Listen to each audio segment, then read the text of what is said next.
Of Jared Olchen, and today we're going to learn the Haftorah of Parshat Beshalach. It's to be found on page 1404.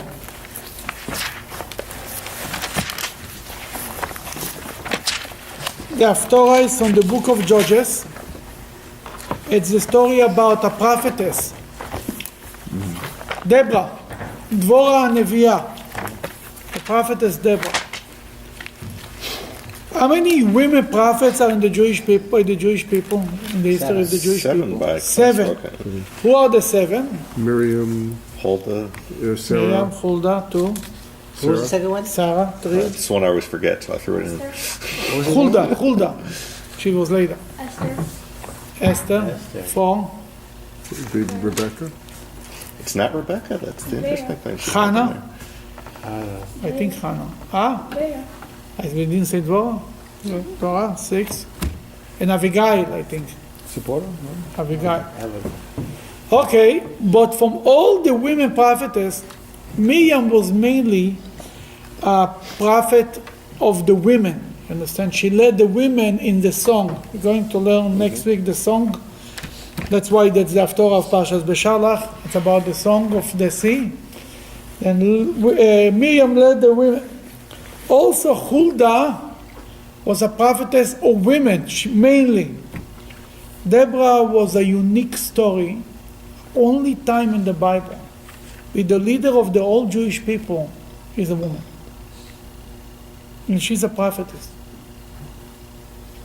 It's something that didn't happen before, and to this style, control and everything, I don't think it happened ever later. And she was living in the time. When is the time? Around Shamgar and 200 years after Yeshua, maybe even less a little. Okay. And it was a time that was the king of Canaan, Javin. How do you say it in English? J-A-B or V-I? Javin. Yeah. Javin, the king of Canaan, was controlling the Jews, and he made the Jews suffer for 21 years. He had 900 chariots. Just to compare, when Pharaoh was running after the Jews and they left Egypt, 600. he had 600 chariots.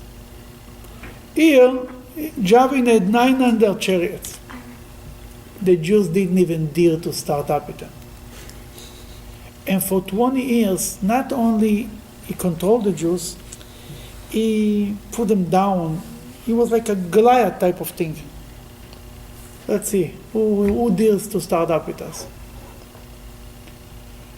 To a point that the roads, people were afraid to travel to the roads because they will be attacked. At that time, it was before it was a kingdom in Israel. It was only tribes. The tribes were scattered around. Every tribe cared only for themselves. Was no federal government. It was every state was on its own, and nobody cared. And the Jews were like, "What should we do? We can go on the stone. We'll move. We'll survive." That was the attitude. Nobody stood up. 20 years it was going on. Why it happened? Because the Jews started to learn from the idol worshipping of the people in the land. They learned from the Canaanites, from this king who was there, learn from their culture. That you learn from their culture, you lose your spirit. You lose your spirit, you're afraid to fight. And it's a cycle that doesn't end. And that's why God did it. God put them in the hand of Javin, because they were drifting away from God. Throughout the whole time of the Judges, the story almost repeats itself. The Jews didn't do the right thing. They got in trouble. They cried to God. Hashem sent a prophet or a judge. The judge saved them. It was a war, miracles, everything was good. And the land was quiet for 20 years or for 4 years. And then again. They say it's almost like you can almost hide the script. And they were good, and Hashem helped them. Then they started to drift away, things got good, they got comfortable, And things got worse and worse and worse and worse until they cried out to God. God came to the rescue and helped them.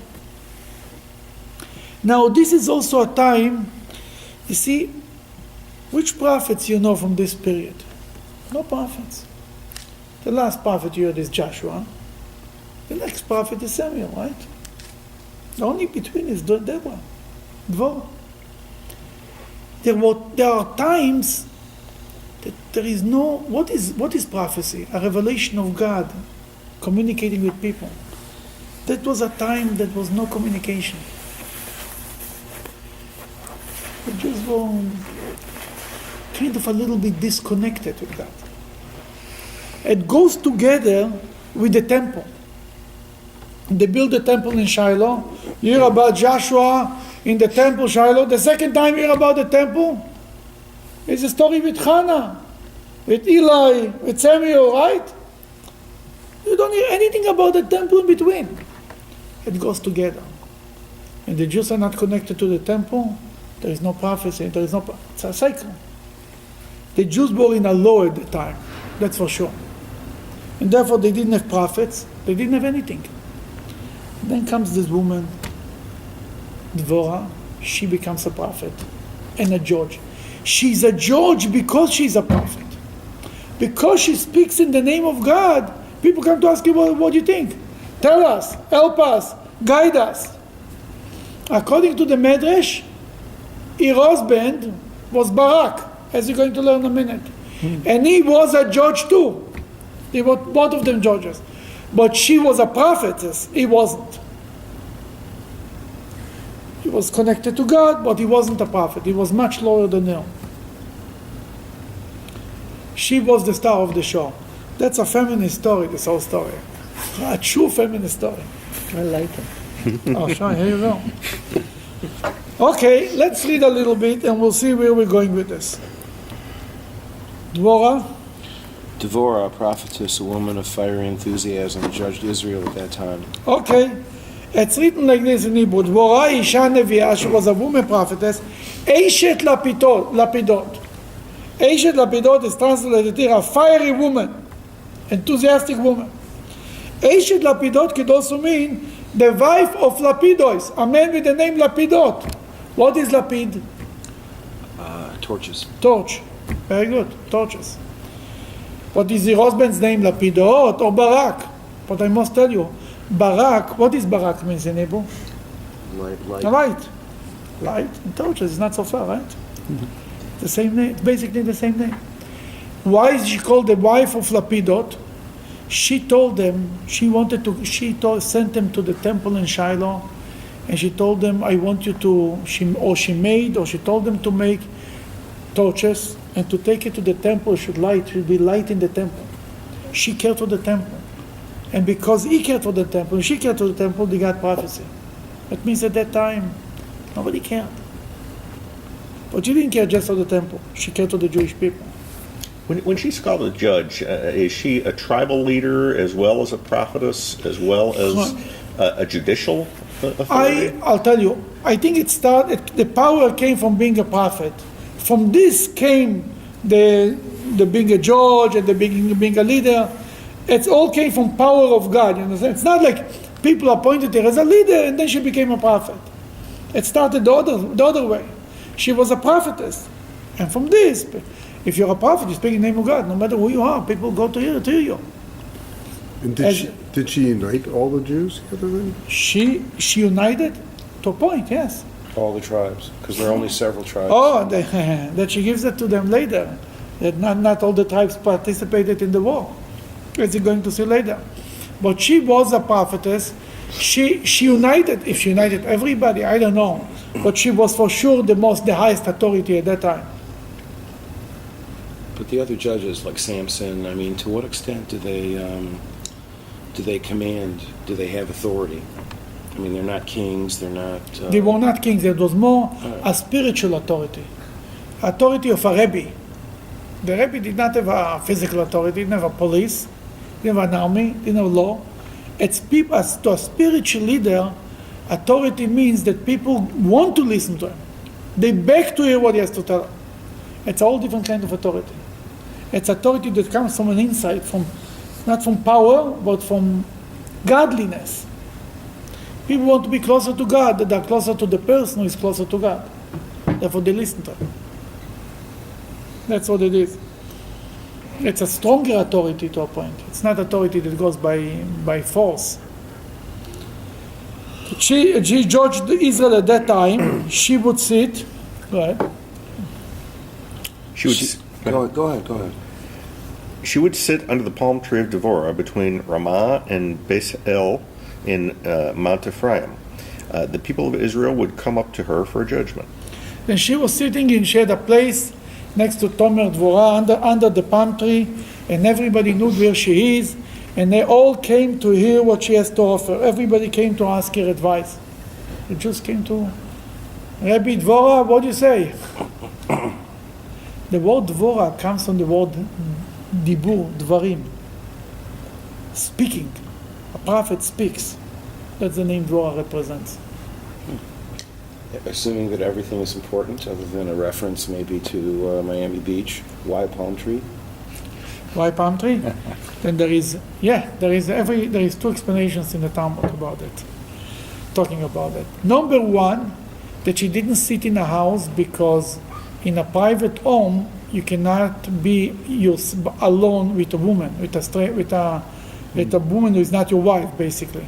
Then therefore she was sitting outside, that nobody should have any problems. Number two, they say just as the palm tree is, I think it's one that there's no branches or something, or it's one strong Stalk, and then stuff up. Exactly the same thing. The Jewish people at that time, the heart was connected to God, straight to God.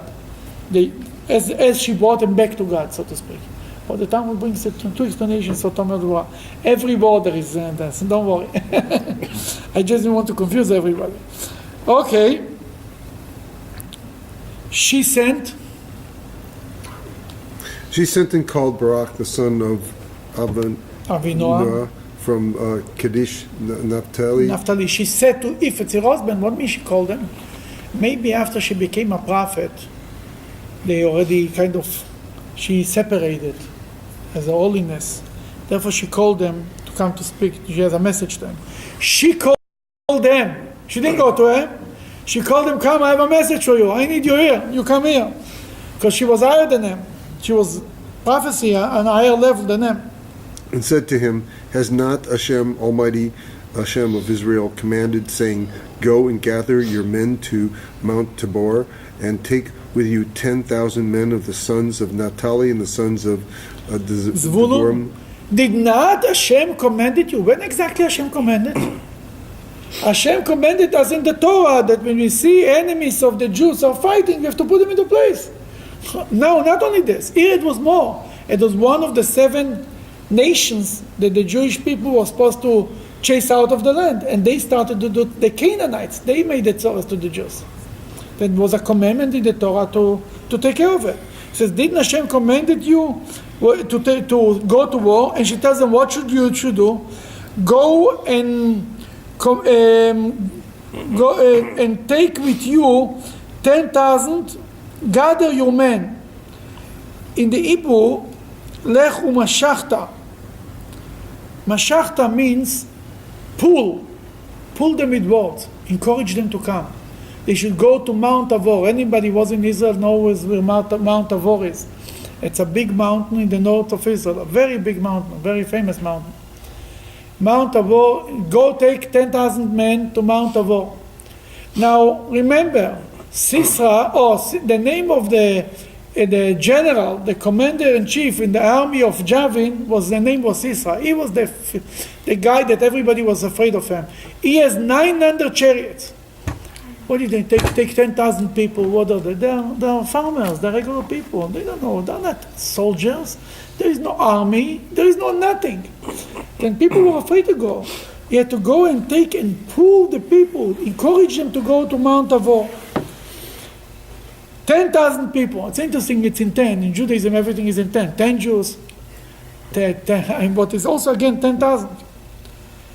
And go ahead. I will do Number 7. I will draw Sisera to you by planting the idea to go to the river Kishon in the heart of Sisera, the captain of Yavin's army, with his chariots and his multitude, and I will deliver him into your You hand. read. Here is the interesting thing. It's just like the story with Pharaoh. God says, Deborah says, in the name of God, I will plant in the heart of Sisera. When he will hear that 10,000 Jewish men are coming to fight them, he will go out with his whole army, with everybody to the Kishon River, right? Yeah. To the river Kishon, and he will come out with his chariot, and then there I'll deliver him into your hand. She didn't say exactly what will happen. She just told him, go. Here comes a very strange reaction from Barak. Barak said to her, if you go with me, then I'll go, but if you not go with me, then I will not go. If you will go with me, I will go. The man, the big man, the macho, tells the woman, you go with me, I'm without going. her. If I'm not, I'm not going. Why she said it? Why he said it? She Because said, he knew that she has prophecy. She's the righteous woman. He says, Anir merit. God will protect us. On my own, who knows? That he was Moichel covered. He forgave his own covered, that it doesn't look good. And he said, if you go with me, I'm going. By myself, I'm not going. Isn't this kind of a variation on the Gideon account too? I mean, Gideon went with 300 soldiers, here are 10,000, but it's a small group which, by all designs, should fail. Oh, yeah. But for God's help. You're right. Oh, yes, absolutely. 300 men is even less. But even this 10,000, they had this huge, strong army. There was no chance for them to win this fight. She said, number 9. she said, I'll surely go with you. However, the journey that you take will not be your honor, as God will deliver Sisera by the hand of a woman. Deborah got going and went with Barak to Kadesh. Okay, she told them like this.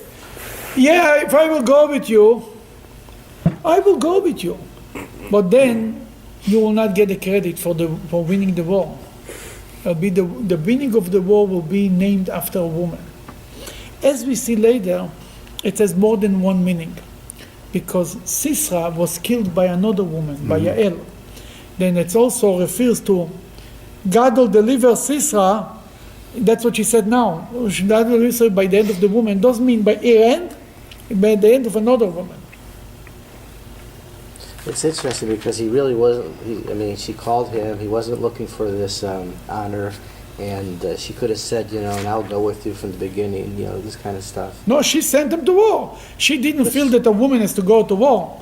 But he said, I'm not going without you. I surely would go with you, so... If I have no choice, I'll go with you. That's what she's basically saying. But he didn't want to go. Not only didn't want, the whole nation was doing nothing for 20 years. Didn't want to fight.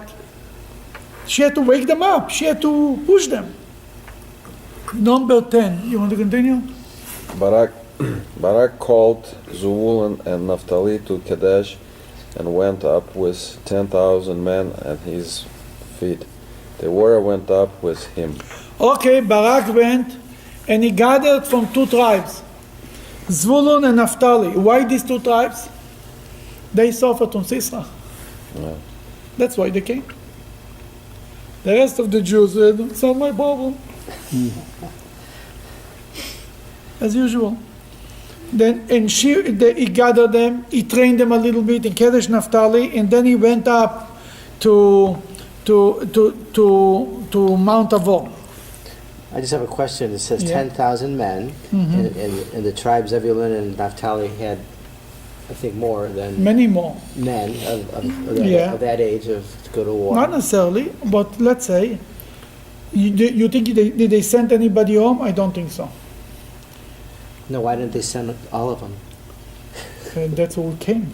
She asked for 10,000. She asked for 10,000, then he gathered 10,000, maybe at 10,300, but the point is, they were from other tribes later also joined the war. That's what we learn from later from the story, from the poetry that comes after the story, from the Shira. Okay, number 11. Favor the Canaanite, who was from the descendants of Chovav, the father-in-law of Moshe, Israel. Israel, had separated himself from the Kenites and pitched his tent near the plains of Sa'anim, which is by Kadesh. This like falls in the middle, like almost in the middle of nowhere, but later we'll understand why. The people, basically the descendants of Jethro, were living there. They were like Switzerland. They're not fighting with the Jews. They're not fighting with Sisera. They're good with everybody. That was the people of the people of the descendants of Jethro. They told Sisera, continue. They told Sisera that Barak, the son of Avinoam, had gone up to Mount Tabor to wage war. They reported, and the good people who are not fighting with anybody reported Sisera that Barak is coming to war at Mount Tabor.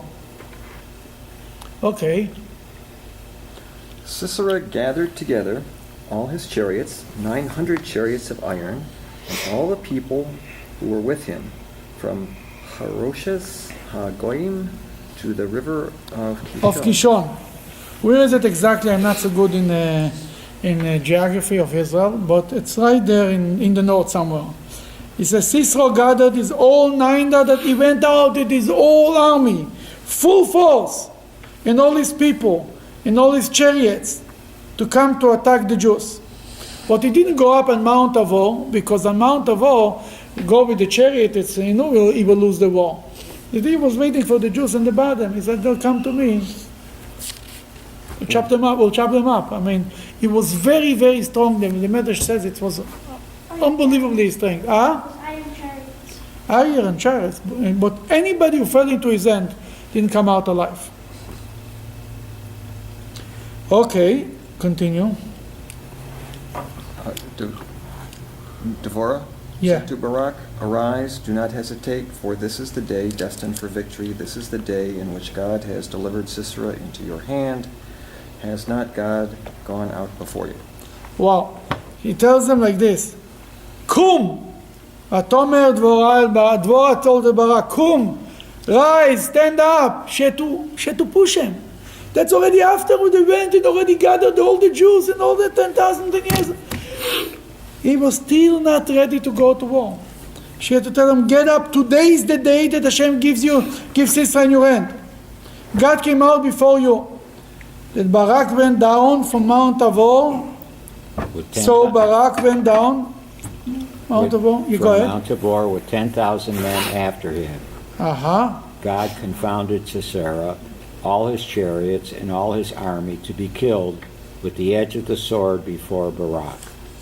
Sisera went down from his chariot and fled on foot. What happened? I don't understand. They sunk. You don't understand? They were all. God confounded. They were already up on the mountain. The 10,000 people. The 10,000 people came down from Mount Tabor to attack Sisera. You mean it was like a plan? Yeah. But Hashem did something else. What Hashem did? We read it from the no. It's like the splitting of the seas. It was the water of the Kishon overflow. Yeah, it rained, and the whole thing. The old chariot got stuck in the mud, and it turned into hot, and it melted, and it was a total disaster. And the Jews and they started to flee without the animals. Without the horses got stuck in the mud. The same thing like the splitting of the sea. The same idea, basically. And the soldiers run away, the Jews are running after them, beating them up and killing them. Then actually, there was no war. Before the 10,000 Jews made it even, it was the rain and the river overflowed and they were all swamped. I mean, it was in a summer day, and nobody was expecting such a thing. Obviously, in the winter, he wouldn't go to the mud to get himself stuck with the heavy, not metal, iron chariots that were, and we couldn't move them, barely move them, and the horses, everything got stuck, and the people got stuck, and even the people run away. The Jews run after them. They say, some historians want to say, that once in a while, once in 10, 15 years, there is such a, in the early summer between Pesach and Shavuos, there is such a storm. You know, how they're trying to excuse every miracle that it just happened. And, you know, if a miracle, if Moses can bring the people to the sea, and it just happened at that moment, the sea split it, that's a miracle enough. In a sense, doesn't make a difference how exactly it happened. Even to make the timing so perfect, that's the hand of God. Doesn't make a difference how it was exactly. In any case, it was a huge miracle, and a huge army of 900 chariots, that everybody in the Middle East was afraid of him. And Sisera was a Goliath type of guy, a huge, strong guy. He was probably, the Medrash I think says he was 30 years old. Everybody was afraid of Sisera. Everyone. And here he was completely lost. What happened to Sisera? We read in number 16, first of all, go ahead. Barak pursued the chariots and the army to Harosh's Hagoyim. All the army of Sisera fell upon the edge of the sword, and there was not a man left. Not a man left. Fell upon the edge of the sword could also mean that they fell on their own edge of the sword. They just got in trouble. Got himself in trouble. Continue. 17. Sisera fled on foot to the tent of Yael, the wife of Hever the Kenite, but there was peace between Yavin and the king of Hatzor and the house of Hever the Kenite. Okay, Sisera, what is Sisera doing? He's not stupid. He runs away. He knows he cannot run too far because they'll catch him. That he goes to the Canaanites, and the grandchildren of Jethro that we spoke before about, to Switzerland. He runs to this little Switzerland. Says there is peace between us and them. They will protect me. They will hide me somewhere until we'll see what's going to be. The name Yael here is it? Seems like a Jewish name. Two names of God. Yael with the Ayin is not the name of God. No. Oh, just the Aleph. Just the English sounds. Yeah. Yael with the Ayin. That's the name. I think that's from there. The name Yael in the Jewish people comes from here. Mm-hmm. That's the first place. Then he ran away to her tent, to her place. Okay, Yael went out. Yael went out to meet Sisera and said to him, "Turn in, my lord, turn in to me, fear not." When he had turned into the tent, she covered him with a mantle. Oh, he came into the house. She told him, "Come to me, I'll take care of you, I'll protect you."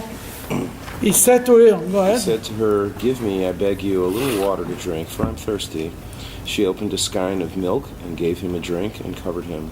He said, "Why she gave him milk?" He was tired, and milk makes you sleepy. That he will take a good nap. Milk does make you sleepy. It's not scientifically proven. He said to her, "Oh, I'm sorry. Go ahead." He said to her, "Stand in the door of the tent, and it shall be, when any man comes and inquires of you, and says, 'Is there any man here?' you shall say no." Yael, Heber's wife, took a peg of the tent, and took a hammer in her hand, and went softly to him, and struck the peg into his temples, and fastened it to the ground, for he was fast asleep and weary. So he died. So he died, really.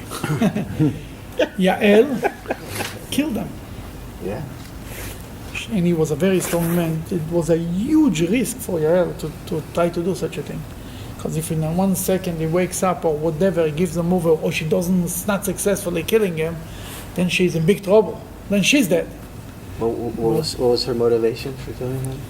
Because she was a righteous woman. She knew that this guy is torturing the Jews and the whole neighborhood there for many years, and you have to get rid of him. And he was hiding, he was finding refuge in her house, in her tent. And then what happened is just the opposite happened. Okay, continue. Now as Barak pursued Sisera, Yael came out to meet him and said to him, "Come, and I will show you the man whom you seek." When he came into her tent, behold, Sisera lay dead, and the peg was in his temples. On that day Hashem subdued Yavin the king of Canaan. Sisera was a man that even when we used to scream, animals did move. Wild animals in the field were afraid of him. That's how strong he was. That's what the Medrash says. And she, in a woman, the insult to Sisera was a double insult. Not that he was just killed. He was killed in the hand of a woman. That's what Deborah said in the beginning. She prophesied, but God will deliver Sisera in the hand of a woman. She didn't mean in her hand, in the hand of Yael.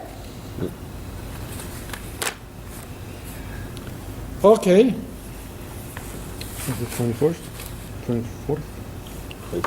24. On that day God subdued Yavin, the king of Canaan, before the people of Israel. At that day it was done. The whole power of Yavin, the king of Canaan, was Sisera and his army. There is no Sisera, there is no army, it's finished. Go ahead. The hand of the hand of the people of Israel prospered and prevailed against Yavin, the king of Canaan, until they had destroyed Yavin, king of Canaan. Then here, so far we got the story. Now comes the second part of the Haftorah.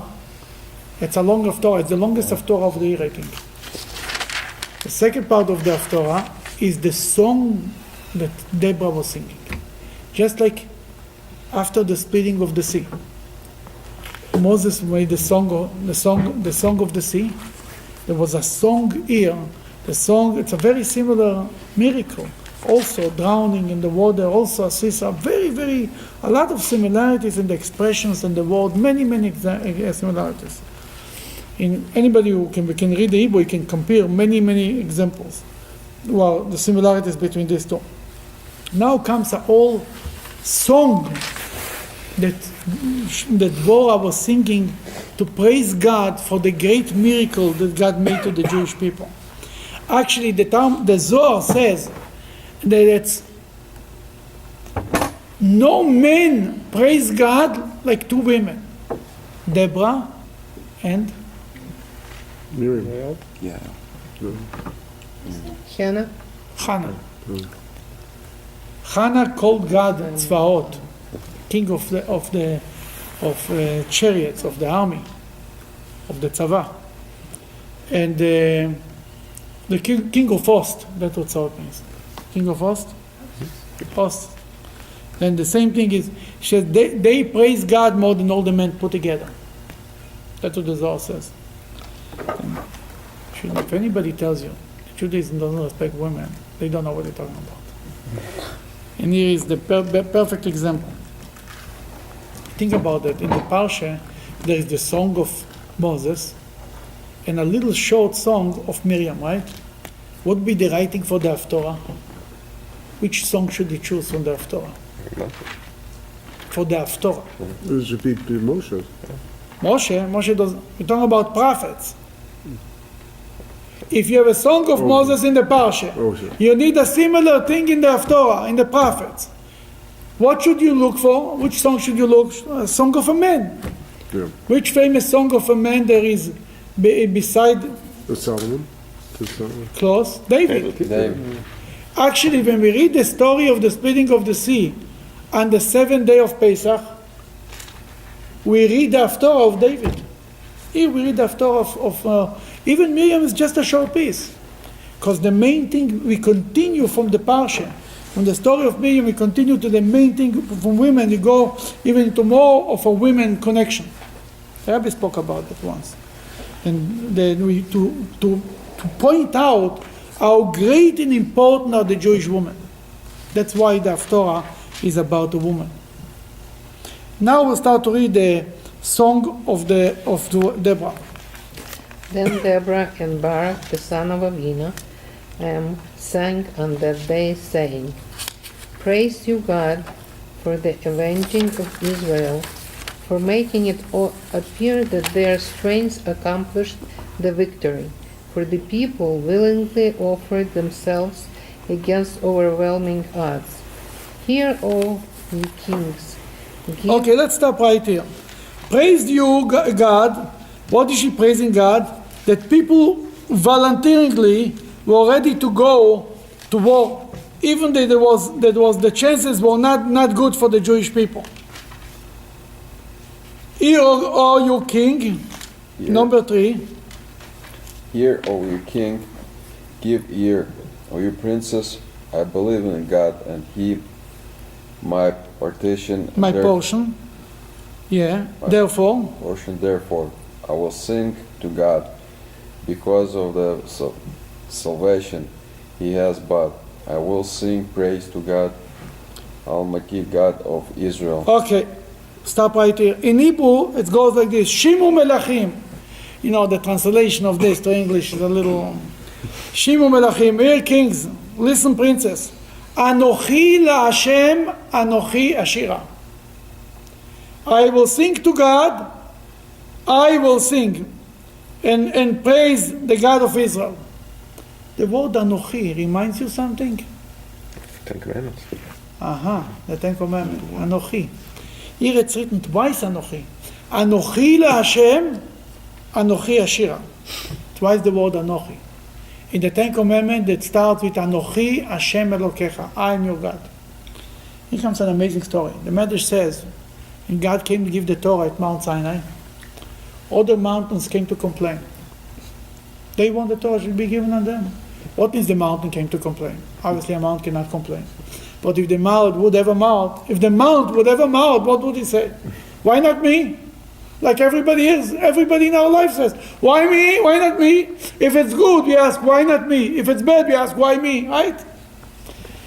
The mountains were asking, Tavor and Carmel. 2 mountains came to God, 2 famous mountains. What's it mean? They were bigger than Mount Sinai. That Hashem decided to give it at Mount Sinai for many reasons. Number one, because it was a lower mountain. God wanted we should be on a mountain, but we should be humble. Proud, but humble.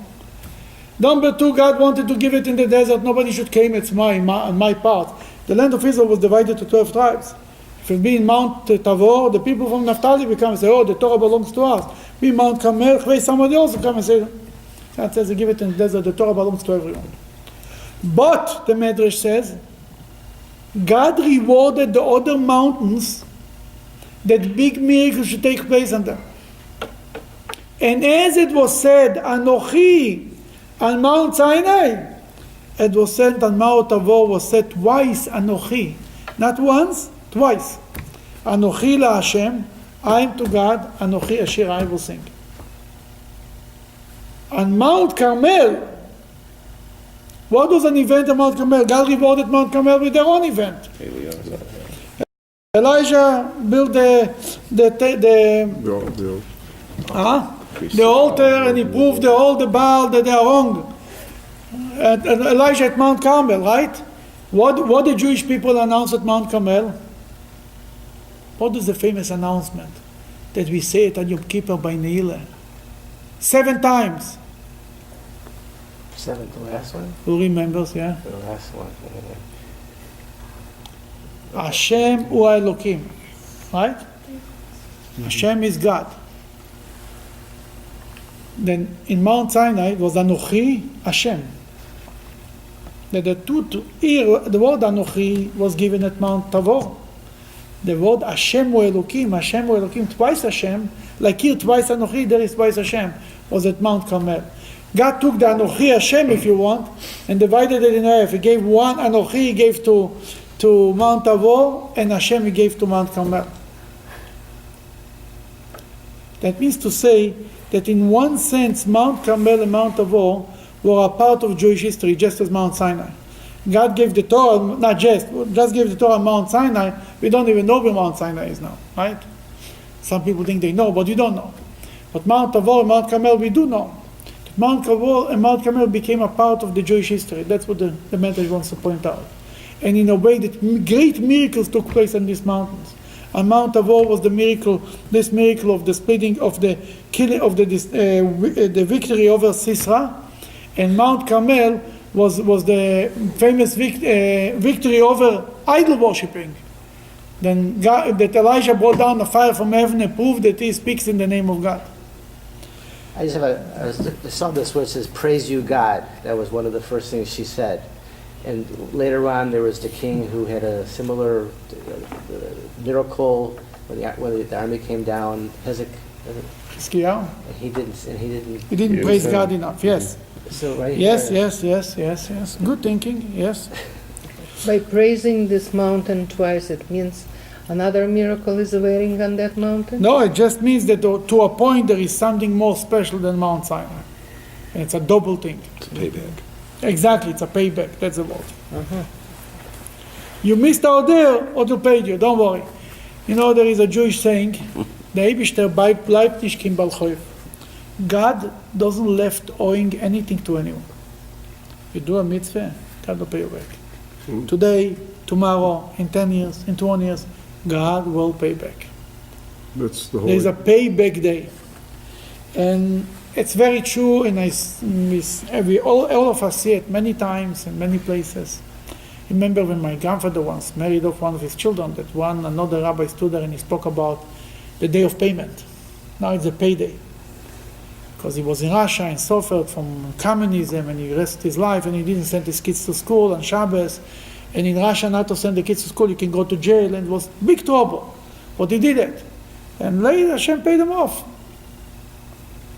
We see that also with Hanukkah, where You're right. Hanukkah, very good. That Hashem, the day, the 25th of Kislev was a day that the temple, the Mishkan, the sanctuary, the portable Mishkan was ready. And God pushed it off to Pesach, to Nisan, to the beginning of the month of Nisan, to inauguration. Later Hashem paid off the day. It's a whole story in itself, but we're not going to it. Okay, number 4. God, when the Jewish people passed Mount Seir on the way to Israel, God warred against Sihon and Og. When you marched out of the field of Edom, all nations of the world trembled in fear. The angels representing the nations of the world sweated in fear. The clouds also dropped water to frighten the enemy nations with the tremendous downpour. The mountains perspired from fear of God, just as Sinai feared God, Almighty God of Israel. She kind of recalls, it's all discussion what she told, but basically she recalls Mount Sinai event. She says, just like in Mount Sinai, the whole world was the shaking, the mountains were shaking, everybody was afraid of the voice of God. That this is like the introduction to what happened in this miracle. That's what she's trying to say. Now she starts to speak about our miracle. However, in the days of Shamgar, the son of Anas, in the days of Yael, the main roads ceased, and travelers walked through crooked back roads to shake off the enemy who stopped fearing the Jews. Okay, here she goes back to her days. The days of Shamgar, who was another judge. In the days of Yael, people stopped to walk on the streets and the main roads. They were afraid of the enemies. They went around and about, in roundabout ways, because they were afraid to be attacked. Okay, number 7. The inhabitants of the unprotected villages ceased, and they ceased only in Israel, until I, Deborah, rose, a mother in Israel. The inhabitants of what he says, of unprotected cities, villages, didn't exist anymore. The Jews used to sit in unprotected cities, live normal life. Now everything needs to have walls, like in many cities in the world today. Every Jewish institution, you need walls and bigger walls and bigger walls. That was at the same time. Until I, Dvorah, arose, continue. I'm sorry, you read it, no? A mother in Israel. Ad shekamti Dvorah, until I rose, she speaks about herself, until I got up, until I came as a mother of Israel, I came to stop this thing. Go ahead. For when they chose new gods, then was war in the cities. However, she explains why it was war in the cities, because they chose new God. That's why. However, was there a shield or a spear seen among 40,000 in Israel in the days of Yeshua? She says, Did we need it in days of Yeshua? We needed a shield or anything? Everything was good. Go ahead. Continue.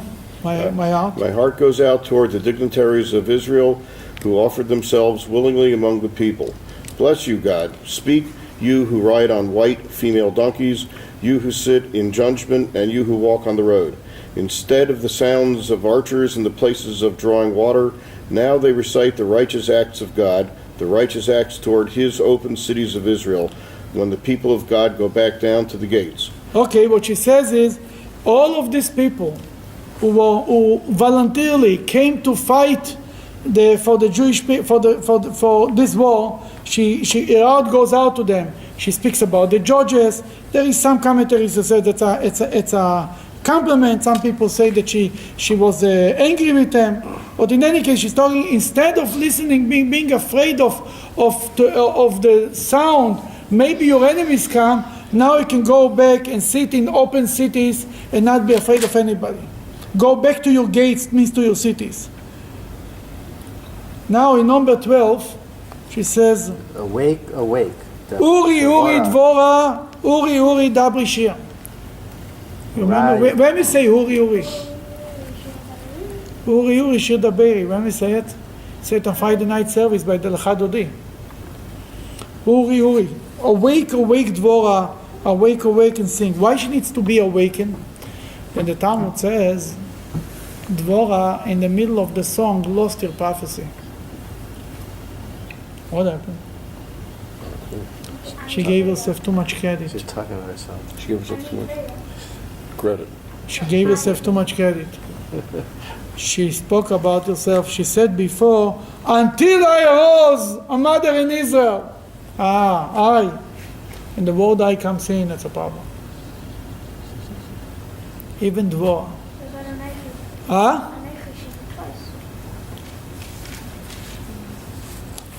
What she did say about herself, she came to Dvorah, she didn't say her own name. In any case, the Talmud says because of that she needed to awake herself. She was calling herself to wake up, to get back her spirit of spirituality, of prophecy back.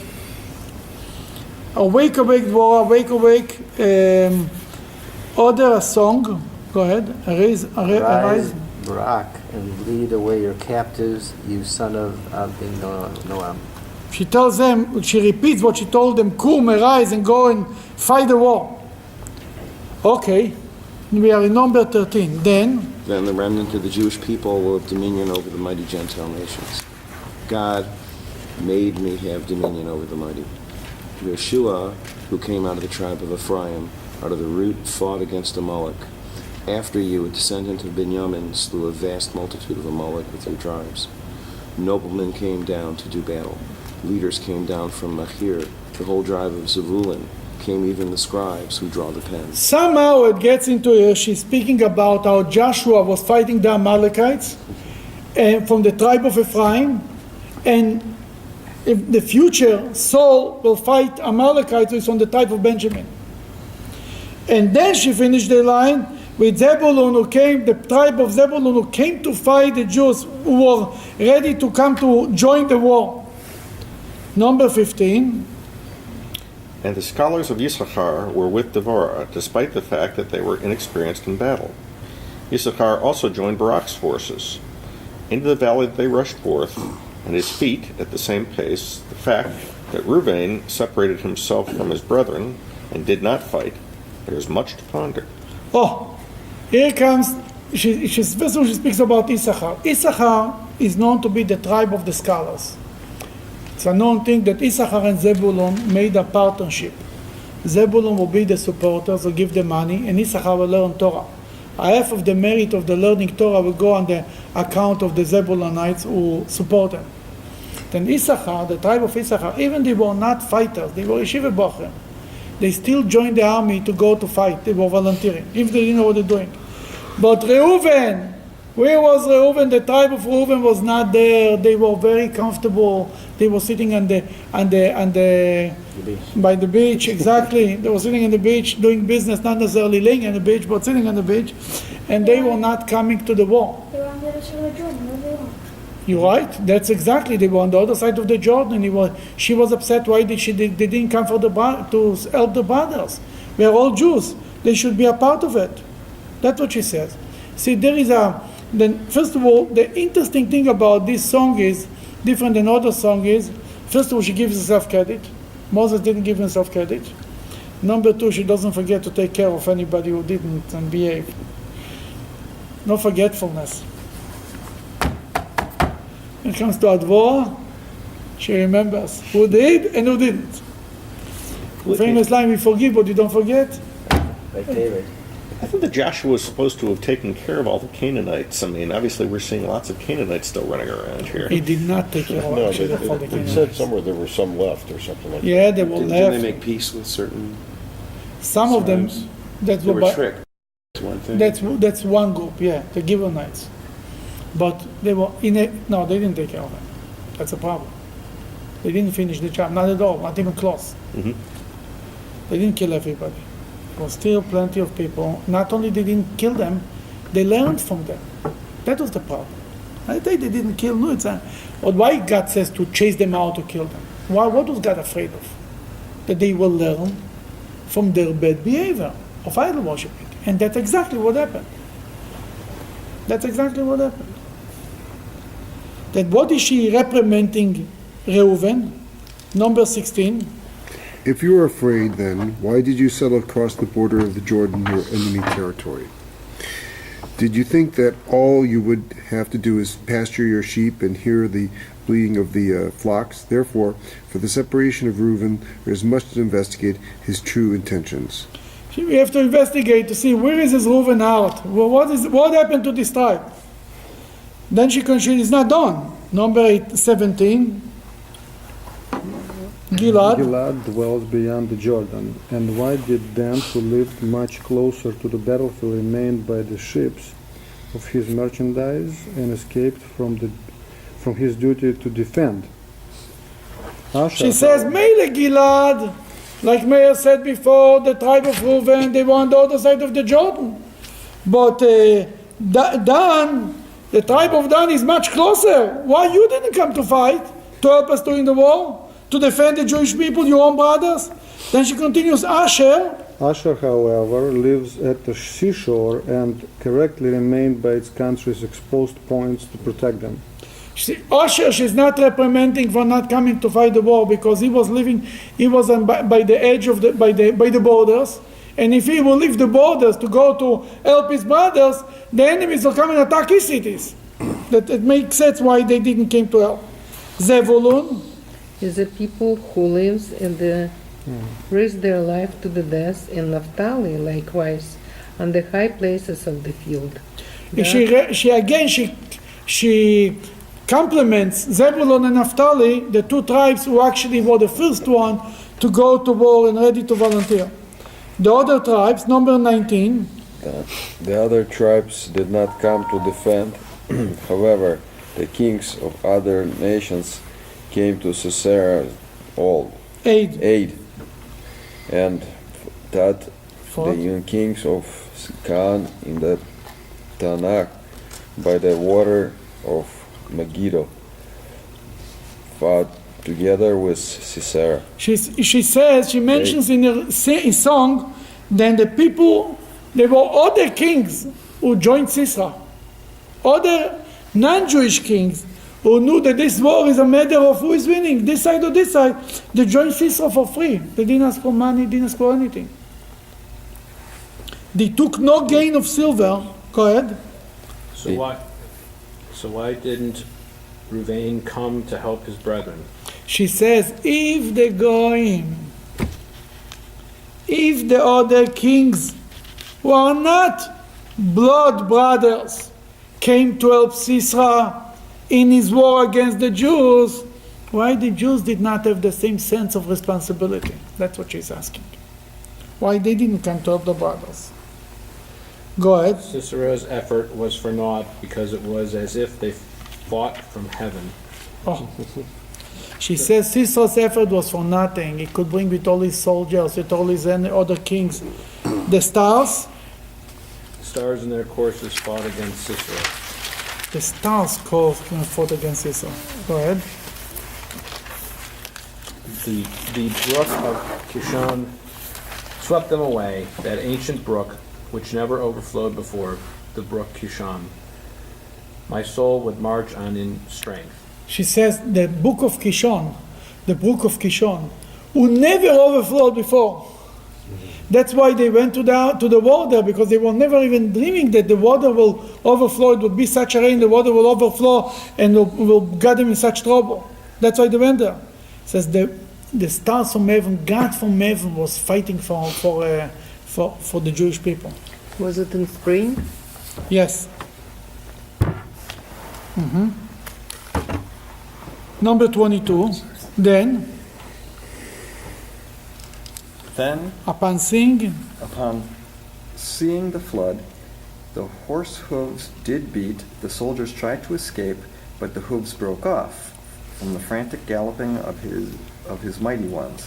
Basically, the horses tried to escape, but their legs, their feet got stuck in the mud.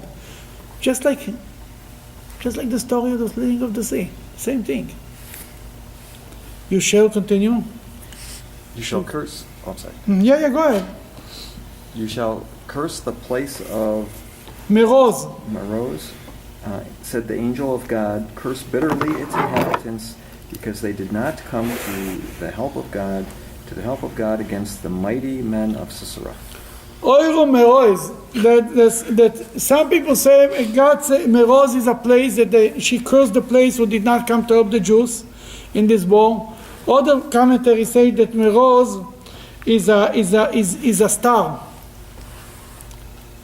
and from there is a proof that could be there is a star, on one of the stars there is some type of life, like a cockroach or something like this, not people, the cockroaches, some little things, nothing big. Who is the angel of God that's speaking about here? Could be it's Barak. Barak had another name, Michael. So is it Malach Elohim? Malach Hashem. No, here it says Malach Hashem. I mean, Malach Hashem is an angel. But could be that the Medrash says that Barak had a third name, Nomen Michael, named after an angel. A third name. Lapidos, Barak, and Michael. Okay, number 24. Blessed among women shall Yael, the wife of Hever the Kenite, be. Blessed shall she be among the modest, righteous women in the tent. He asked for water. What means the righteous woman in the tent? Who is known to be in the tent? Jacob. Sarah, Rebecca. It's written about her the tent. It's written about Rachel and Leah about tent. That she says she's more righteous. She'll be more blessed like the woman in the tent. Like all the the mothers of the matriarchs of the Jewish people. Nashim me'oel tevorach. From these women who are in the tent, on the known women, she will be more blessed from them. Tevorach min nashim yael. Go ahead. He asked for water, and she gave him milk to make him sleepy. She brought cream in a fancy dish, so Sisera should not believe that she disrespected cream, cheese, basically. Cheese makes you thirsty, right? It's like drinking a cup of hot chocolate at night. Okay. Go ahead. Okay. Anyway, she put her hand to the tent peg and her right hand to the workman's hammer, and with the hammer she struck Sisera. She struck through his head. She crushed and pierced his temple. At her feet he bent, he fell, he lay down. At her feet he bent, he fell. Where he bowed, there he fell down, bereft of life. Right there, by this woman, the big Sisra, the big Chochem, she killed him. Because he insulted the Jewish people, God wanted to make sure that he will die a death of insult. Not just he will die, but he will be in an embarrassing way. Go ahead, the mother of Sisra. The mother of Sisera looked out the window and cried through the lattice, "Why is his chariot so long in coming? Why do the hoofbeats of his chariots tarry?" Deborah is describing how Sisera's mother was waiting for him. Why we don't see him yet? Where is he? What takes so long? Go ahead, you're wise. Her wise ladies answered her. She even answered herself to comfort her. They told her, haven't they been delayed by finding booty? Have they not divided the plunder?